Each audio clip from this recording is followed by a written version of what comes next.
Welcome to this edition of the Million Dollar Mastermind podcast. This is where we pick the brains of high achievers from all walks of life and get their hard-earned, real-world insights on winning. I'm your host, Larry Weidel. So when you decided we've got to get our message out and we've got to use social media, the internet, and so we've got to raise our profile. What steps did you go through and how did that sequence work? It's actually not that difficult. It's a question of knowing what you're talking about, having the ability to put it on camera and put it out to people. And people online, they can call through bullshit in a matter of seconds. And I told my CMO at the time when he said, grab a camera and start talking, I told him, I said, I am going to be the guy to tell it like it is. I'm going to beat around the bush. I'm not going to be the suit and white gloves guy. I'm going to be me, wearing a t-shirt and jeans.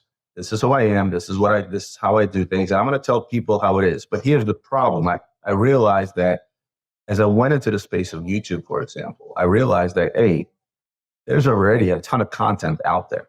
You're competing with a lot of guys out there that are creating watch content. So how am I going to differentiate myself from everybody else, considering that the space itself on YouTube is tiny, it's big? Because the watch space in itself, in comparison to everything else in the world, it's a very small niche space, right? For the high expensive watches. So I said, you know what I'm going to do? Yes, I have the knowledge to tell you about the inner workings of the watch, the history of the watch company, where it came from, what are the previous models, et cetera, et cetera. And I'm going to run through all that, and I'm going to describe all that. But I'm also going to give people my opinion, because at that point, I've had 15 years of experience selling these things. So not only am I going to give you my opinion on the watch, I'm going to tell you about resale value, what these things sell for, what are they being bought for, wholesale, retail, et cetera. I'm going to give people the type of information that is not here, beautiful watch, great complications, buy it. This is what the information you need in order to purchase this watch. I'm giving you the market pricing. I'm giving you historical market data. I'm telling you that 5 years ago, I was selling the watch for X. Today, it's selling for Y. That allows the consumer to take that information and educate himself. And guess what? He may not be ready to buy today, but when he is, he's going to think of me and my company and come back and say, you know what? I remember watching that video. Roman told me about that watch. I'm ready to buy it. I'm going to give him a call because he seems like he knows what he's talking about. And that's what kind of did propel us to sort of cement the rapport that we had as a company already, but now with faces behind it and real knowledge that people can refer back to, because these videos are evergreen. Well, your YouTube channel may have started at small and nothing, but it's pretty darn popular. Over 200,000 subscribers. Already at 500,000 almost. Oh, 500,000. Really? Yeah. Over 500,000. That is close to. Yeah, and how is that? Is that a hockey stick type growth, or is it a gradual? It was a hockey stick type growth, because after we did what we call the talking heads video, right? Like me and you, what we're recording is called talking heads. We decided to open up sort of the curtains and show the behind the scenes and the inner workings of the company. And what that did is we came out with a show called Great Market. And that showed our day-to-day operations. It showed what we do here on the daily, how we buy, what we pay, how much we sell it for, all the drama that goes behind. There's a ton of drama behind the watch industry. People try to screw you for money, et cetera, et cetera. We took our cameras to trade shows. We took our cameras to the wonderful places we traveled to, like Middle East, Hong Kong, et cetera. And we showed the world, hey, this is what it's like to be a watch dealer. And this is the company you're dealing with, and nothing is hidden. Everybody in the world knows what the guy that ships boxes looks like, or my head of logistics, or my CMO, and every single one of my sales staff. And what happens, like any reality TV show, what happens? You watch a Netflix show, random show, doesn't matter what it is. What do? You often fall in love with a character, or you absolutely hate a character. Characters in reality will raise emotions in an individual. And when those emotions are raised, they can be raised in a negative or a positive way, but it doesn't matter. They remember that individual. So now, outside of me, because me doing Talking Heads video, that made me a bottleneck. Now I'm not the only one doing videos. Now the entire team is on video. And now there are clients out there that call in and say, I want to talk to Alex or Anna or Dom or Kevin or whoever, because they've seen them and they've been following them. They fell in love with them as a character. They like their style. Because the one thing Remember earlier what I told you, I told my salespeople, number one thing you need to remember is to be yourself. And they are themselves on camera. And when people see that, they understand that hey, this is true. This is how this guy is. This isn't porn stars where everything's staged. This is real TV. This is what we do here on a daily basis, and the cameras are just rolling. So that is what propelled YouTube. That is what propelled our other social media channels like Instagram, TikTok, etc. And that directly related to increased sales. That is also, I feel, something that saved us because 2 years ago, a little less, we had a dip in the market when COVID was over and people bought enough. And that's when everything went down in price, if you remember. And guess what? We're still here while some did not survive that dip. This was probably comparable to the '08 crisis, as I remember. The only reason I survived the '08 crisis because my business just wasn't that big yet. I wasn't that exposed, but this was very comparable. But having experience, we foresaw this dip coming, so we prepared for it. So therefore, again, we were in the position to say, okay, well, business is down, but we can handle it. And we can slowly bring it back up because markets are like this. Yeah.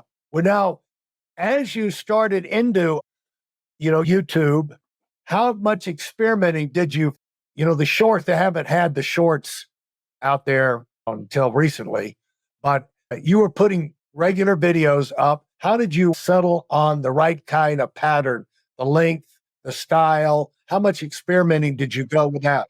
There's really no 100% way proof of figuring out the algorithms of any social media platform, and they're always changing, right? To be fair, when it comes to social media, like most recently, Instagram changed their algorithms, and all of a sudden, the content is not getting as many views. It's like you basically throw shit against the wall to see if it sticks. Because anybody out there that tells you I'm the foremost expert, I know exactly what to do, you'll follow the trends. You follow the trends that the platforms want you to do. Why did YouTube come out with shorts? Because they wanted to compete with TikTok and Instagram, right? So they gave your shorts more attention. They put them up there in front of eyes, and that's what propelled. We picked up a lot of subscribers because of the shorts. But then when that was over, shorts weren't as effective anymore. There was a time where they wanted 1 hour long videos. There was a time where they wanted 12-minute videos. There's basic principles that you follow and you see what's worked for you in the past. But lucky for me, I have a team in place that does all that. I don't need to make that decision. I just talk into a camera. Yeah. When you have, it's no accident that half of your screen is this bright red billboard, basically with shiny luxury glitter, and it says status. Talk about how you actually two paintings. I say branded status. It's a play on words. Okay. And behind them, there's a collage. Under branded, there's a bunch of different brands, watch brands. Oh, okay. And under status, there are a bunch of famous folks, right? Actors and athletes and things of that nature. And branded status, it raises a question. Just because you have a big name, does that give you status? And just because you're wearing something brand name, it's a bit of a play on words. It's something that myself and my kids put together ourselves. So it took us 6 months to make because we cut out a bunch of little things and glue it together and then paint over it. Peter Tooney is an artist. He's a modern artist who is actually, his studio is in Wynwood Walls in Miami. And I remember a long time ago, these paintings are more than 10 years old. We went into Wynwood Walls, myself, my wife, and our 2 kids at the time. I have 3 now. And we went into the studio. We really took a liking to his play on words and how he did his collages. And I found the one canvas that I like. I said, how much? I said, it's $300,000. Me and my wife, we made a decision that we're just going to try to make them ourselves instead of spending $300,000. Well, you did a great job. Looks great. A lot of people walk in and they think it's Peter Tooney, but I have to tell them that it's fake Peter Tooney. In the course of a year now, how much traveling are you actually doing? And it sounds like I'm actually getting ready to leave to Geneva next Tuesday. I just came back from a trip a month ago and a half ago. I was in London. I was also in Germany. Since we scaled down our B2B, we also scaled down the amount of trade shows that we do. When we were full-blown B2B, or mostly B2B, I was out of the house probably. My wife did the math. I was out of the house 2 full months on business. So 60 days out of the year, I was out of the house. And that was Middle East, Hong Kong, Vegas, LA. Best part about our industry, it takes you to fun places. I don't go to Oklahoma, right? I go to Dubai, I go to Oman, I go to Hong Kong, I go to Singapore, I go to a lot of good places. And now my travel is really consistent mostly of being in places where I need to be in the industry. I'm going to Geneva because Geneva watch days. There's anybody in the watch industry will be there, but mostly majority of our fan base, if you will, that follows us is going to be there as well because they are going to be there for the show. And then, not to sound conceited, but because we're in such a small space on YouTube, on social media, once you get a following, you sort of become a celebrity in your own space, right? And I use that word because I don't consider myself a celebrity, but anywhere I would go today, any major city or something, you walk down the street, somebody will recognize and say, Roman, I love your videos, right? And it's good to be in places where there's a large concentration of watch people to show your face, to shake people's hands, to talk to them. I'm going to be doing a couple of panels there with a magazine. I'm going to be visiting a couple of brands that I work with, looking at what's new, because you also have to keep up with the industry. You're going to talk about it. Right. My knowledge is only as good as the next piece of news that comes out in the morning. Oklahoma, there are some people that think they have a lot of fun there too. I've never been. And I apologize to anybody who's from Oklahoma and listening. I'll tell you like this. Elizabethtown, Kentucky. Have you ever heard of it? Yeah. Okay. It's a tiny little town outside of Fort Knox. We'll use that as an example. Not a whole lot of fun things going on over there. Yeah. Well, I thought I would just divert any kind of unnecessary chatter from that, but I'm sure they don't. Oklahoma followers, I apologize. And I'm sure they would recognize your brand walking and your YouTube thing. You'd probably be a celebrity in Oklahoma if you were walking down the street too. But I doubt they buy as many luxury watches as they do in Hong Kong. So if you have to go to a trade show. Hong Kong, right now, at the very moment, Hong Kong and actually mainland China are down. They're dragging the export market from Switzerland down tremendously. They're down about 30% because of what's going on economically in their currencies and all that other stuff. But luckily for us, when one market is down, another one emerges. I just did a segment. Every week I do a segment called Watch News Weekly. And I talked about exports out of Switzerland. And right now we're actually up 2%, which is good for the month of July. And again, the only reason it's only 2% is because of China and Hong Kong markets being down. But Japanese market is up, and so is the US market, right? So when one is down, the other one is up. But mainland China and Hong Kong are sort of the biggest indicator in our industry for us. And simply because China makes up for 60% of all luxury goods bought worldwide.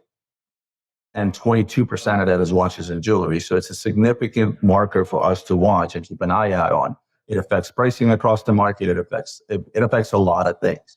But lucky for us, like I said, when one market is down, the other one is up. When we do look at these things globally and we pay close attention to it, it allows us to shop in places like Hong Kong at the very moment where prices may be slightly less. And we're talking about a couple of points here and there, but across items with an average price tag of $15,000 to $20,000, it doesn't make a difference. Now, with 3 kids, it's probably tough for your wife to get away, but it's nice to know that if she wanted to, she could go, you could work the babysitting arrangements out, and if she wanted to go with you on a business trip, you'd be going to some pretty nice places. That's kind of one of our priorities, and I've always said this as a priority, is I'm a pretty simple guy. People ask me, what are my priorities? My priorities are simple.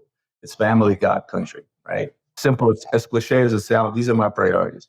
So ever since my kids have been little, we've taken them any chance we've gotten, whether it's a small weekend, a short weekend, a long weekend, a spring break, or whatever it might be. They've been to dozens of major metropolitan areas all over the United States. They've been up and down the East Coast, the West Coast, Canada, the Keys. We've been overseas with them. And whenever we travel, we make sure that it's history, it's art, it's cuisine, kiddie stuff. They learn as they're traveling. And once a year, sometimes twice, me and my wife will take the time to ourselves too and go somewhere. In the summer, we always go away for 2 weeks with our kids, somewhere nice, somewhere. We have very similar interests. We both like art, we both like history, we both like fine wine. So my last trip, I was in Portugal. Guess what? We visited a bunch of wineries. We went to a bunch of museums and art studios. We visited a bunch of historical places, and we ate a lot of good food. And I do make sure that it's not just work. And the reason I'm telling you I need to get off in 5 minutes, because believe it or not, all these years, we've been married 22 years. in all these years, if I'm not traveling, I'm home for dinner every night at 6:30, and I sit down with my kids to have that dinner at 6:30 every night, and every morning I have breakfast with my kids. For those of you who are sick and tired of fooling around and are dead serious about wanting to move up fast, I've got something especially for you. I've combined the best insights from over 40 years in business and making $70 million in income and compressed them into a free webinar. That's right, it's a free resource. If you want to find out exactly what the concepts are that I use in coaching million-dollar earners, register now at weidelonwinning.com. You'll discover the 5-part framework used by so many to reach their financial, personal, and professional goals. You can find that link in this episode's show notes.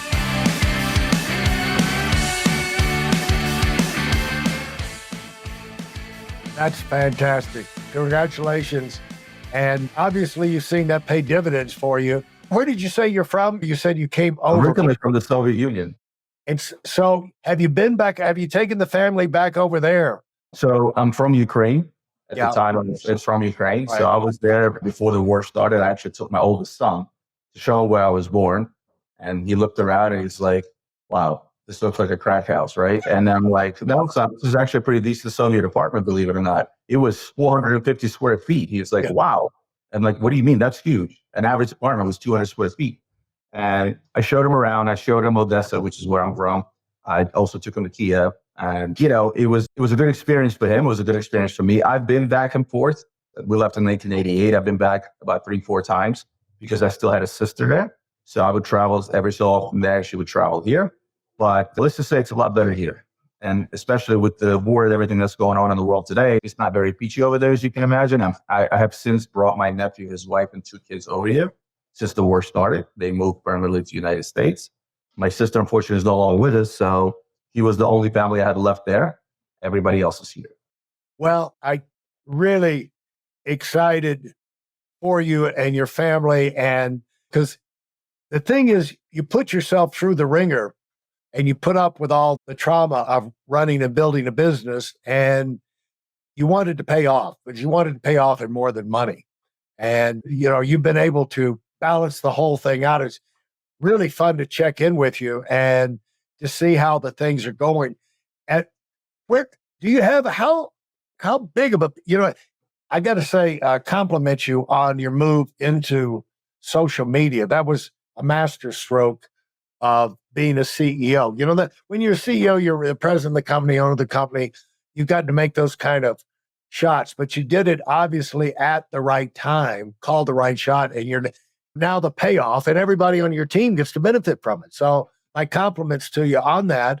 And now as you've got a feel for where you're headed, and as we wrap this thing up, what are you excited about the possibilities of being able to happen with the organization and the team and the brand that you put together?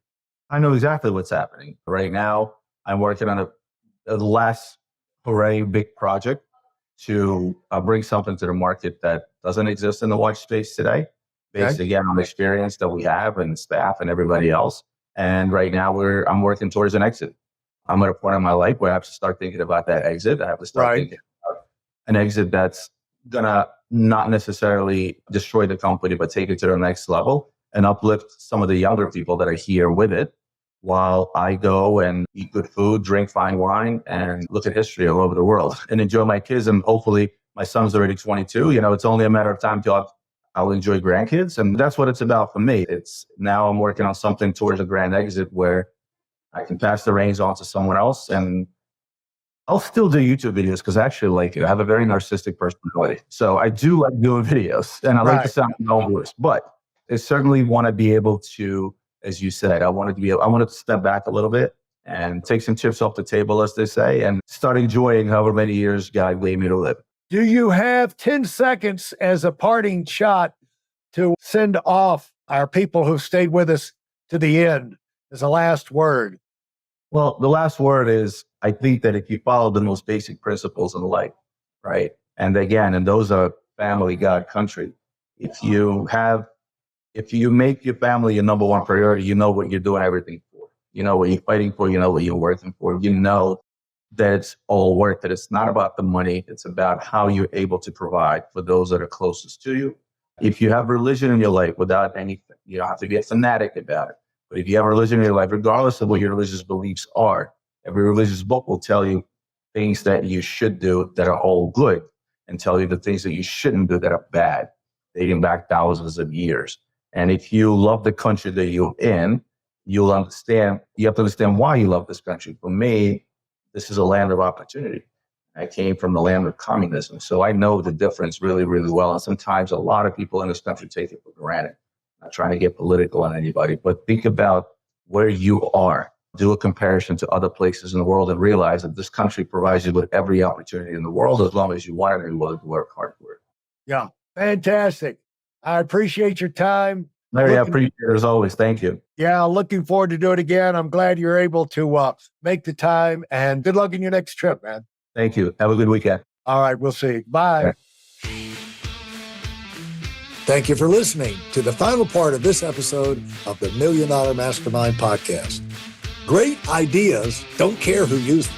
If you're motivated to move up in a big way, right now, I've created a free training video to remove the mystery on how to set yourself up for big success. This is the information that has changed so many of our lives, and it can have the same impact on you, and the video is completely free. You'll find it at weidelonwinning.com. Join us over there, and thanks for being part of our community.